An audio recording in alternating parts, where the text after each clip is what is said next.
Live at 5, it's offer review, and yeah, another Deathpool bug, apparently, courtesy of Reminex.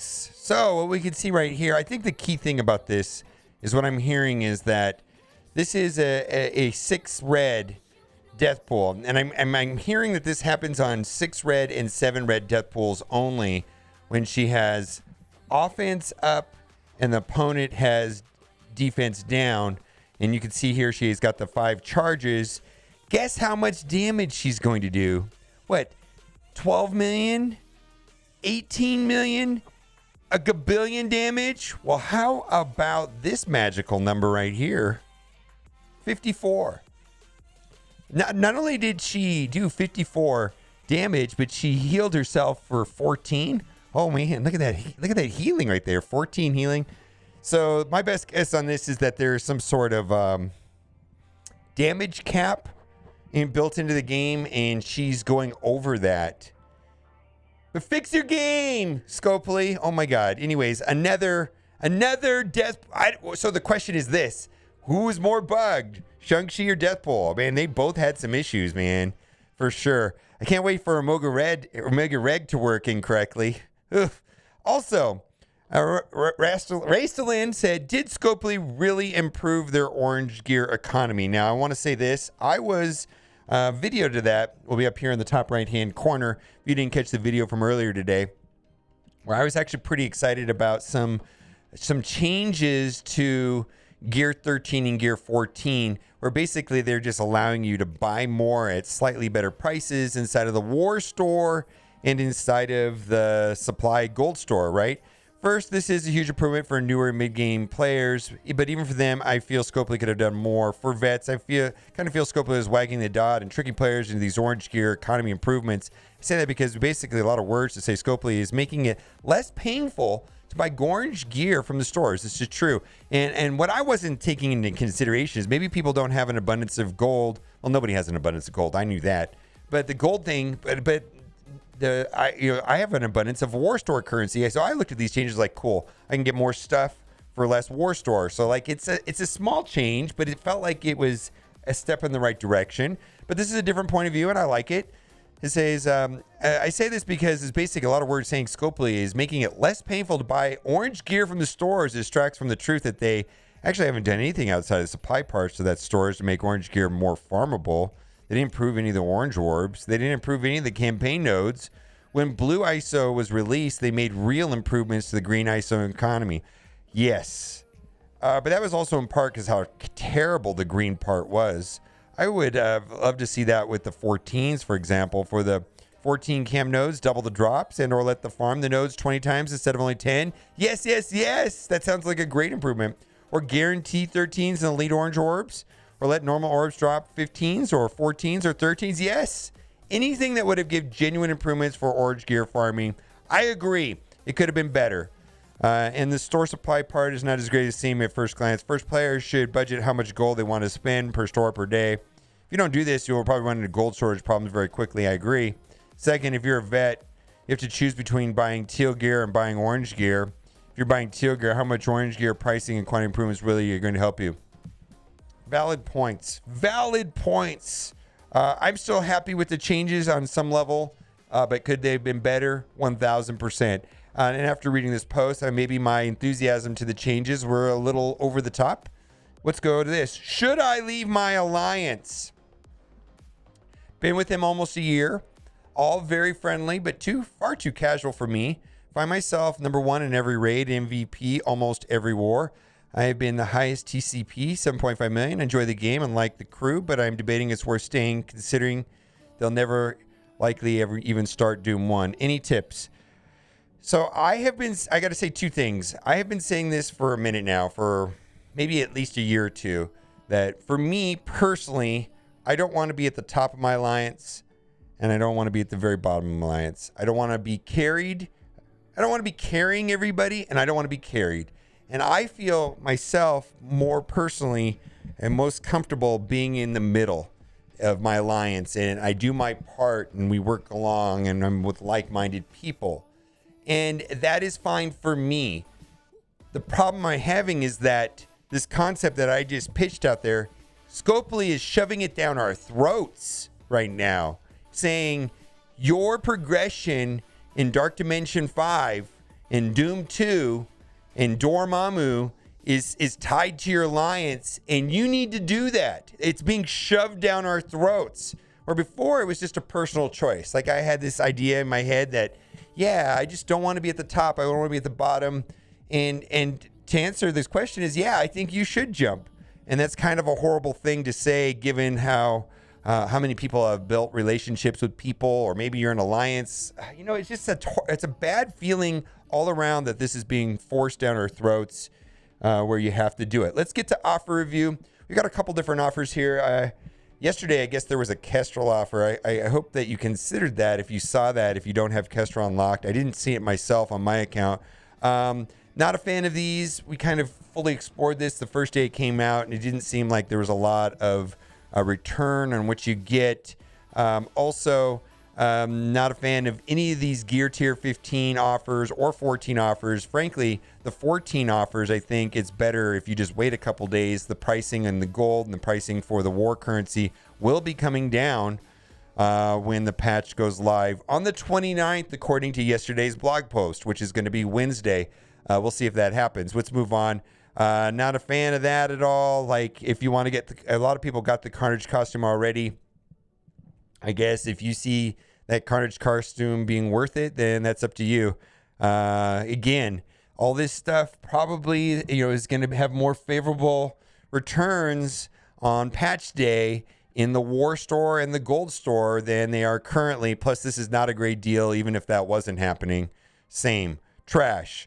Light of Hope Orb offer. Congratulations, everybody that did well on the Luminous Blitz for Cloak and Dagger. I didn't do that well because I decided to take a day off and do something fun. Went to a UFC fight. It was great. I love it. It was the best. And so I didn't blitz.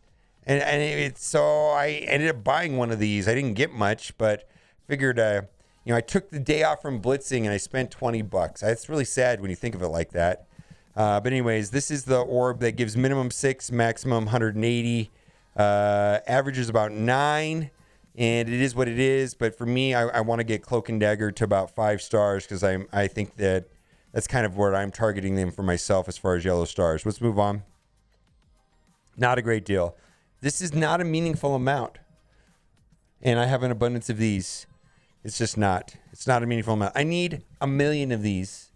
Each character needs like 300 and something thousand of these. I need millions of these, not 12,000. It's just not a meaningful amount. It just really isn't. Let's go. I caught a fish this big. Wow. I love this art. I love Misty. I love her art style, like everything about her. Anyways, defensive war character. I mean, that's kind of nuanced to people that care about defensive war. Yes, it's an amazing team. Looks like it's going to be hard countered by Omega Red for whatever that's worth.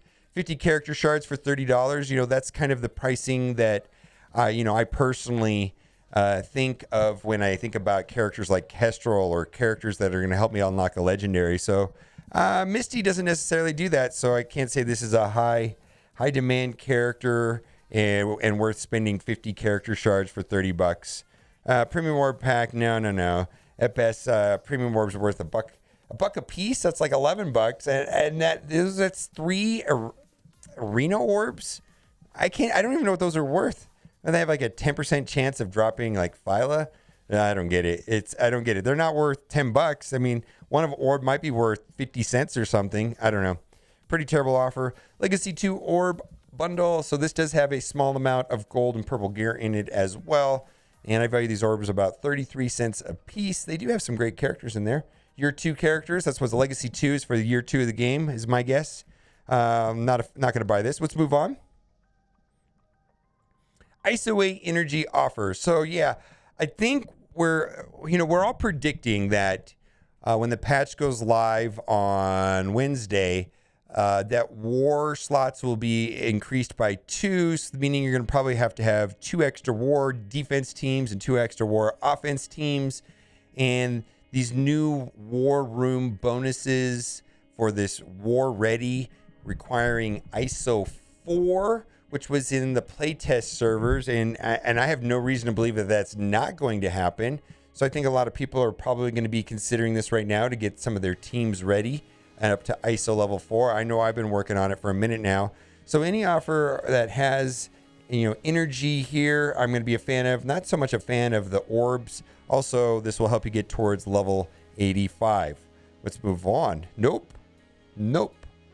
Oh boy, these are just so expensive still. Not a fan. This was a highway robbery price for DD4, and I'm fully expecting them to have something like this for the teal uniques for DD5. So just keep that in mind. This was the people that bought this were when they were rushing to finish Dark Dimension 4, to get their 16 characters ready for, Gear Tier 15 so they can go through and get, Doom. Anyways, not great pricing. Mega Orb sale. This is anchor pricing. We had this for $5 last week. So I didn't even buy it myself for $5, but the typical community acceptable price on this is not anywhere close to $20, but rather it is $5. All right, let's move on. Orb Draft. This is a good enough offer. I don't have any complaints about this. I used to buy this all the time, but I'm just not buying anymore. Red Star value at $1.50. Premium Orb value at $1. Training Orb at $1.50. And 14 basic orbs at 90 cents. So I guess I don't value them that much because I'm not buying it, but that's fine. Guppy snack, if you will. Limited time sale, pretty much terrible. At best, these are $2 a piece. So we got $8, and that maybe it's worth another $2. Not even close to $20. Nothing special about that. Pack of Shame, just blitz a lot. Congratulations to everybody that blitzed a lot for this recent blitz. I'm sure the blitz scores were off the charts if I was going to guess. And then we've got the power core deal, 175 power cores and 20 training materials for $3. I'd be more of a fan of this if it was $2.25, and then you would at least be getting the training materials for free, and it'd be a push with the cores for the price. But reasonable enough if you need those items. And I think we're at the dregs here, and there's nothing else left. I think there's some good offers on my free-to-play account. I hopefully we'll see if we have something to talk about with maybe Kestrel or Silver Surfer. We'll see. Yeah. Okay. Strike founder offer.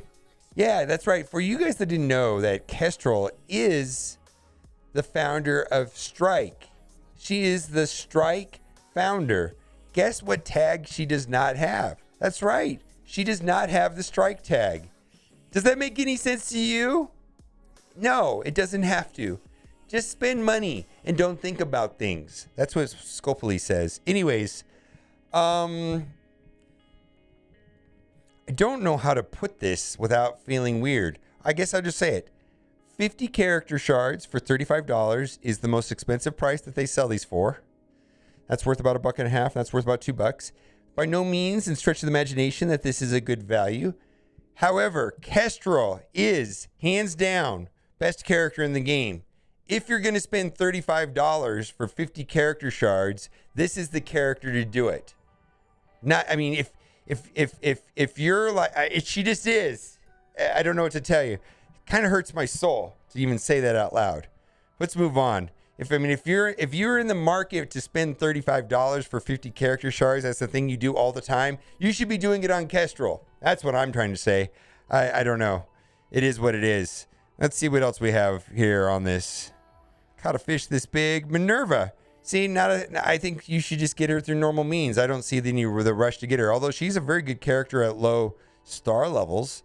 I don't use her as much as I used to, but she was the best healer in the game and carried me through. I love Minerva from way back, but she's definitely been power crept over time. And I still do use her from time to time, but I've been kind of even phased her out of my tech rotation in Doom 1.1 because she's too squishy. But let's move on. Anything else we're going to talk about today? I think we're getting through it. Boy, yeah. Kestrel's something to talk about. Talk to your alliance mates. If Kestrel's the real deal. She really is easily the best character in the game. And, if you want to jump or leap over metas because of power creep, having Kestrel on your roster will facilitate that. All right. Patch day is on Wednesday. Let me know what you think. And as always, thanks for watching and keep on gaming. Bye.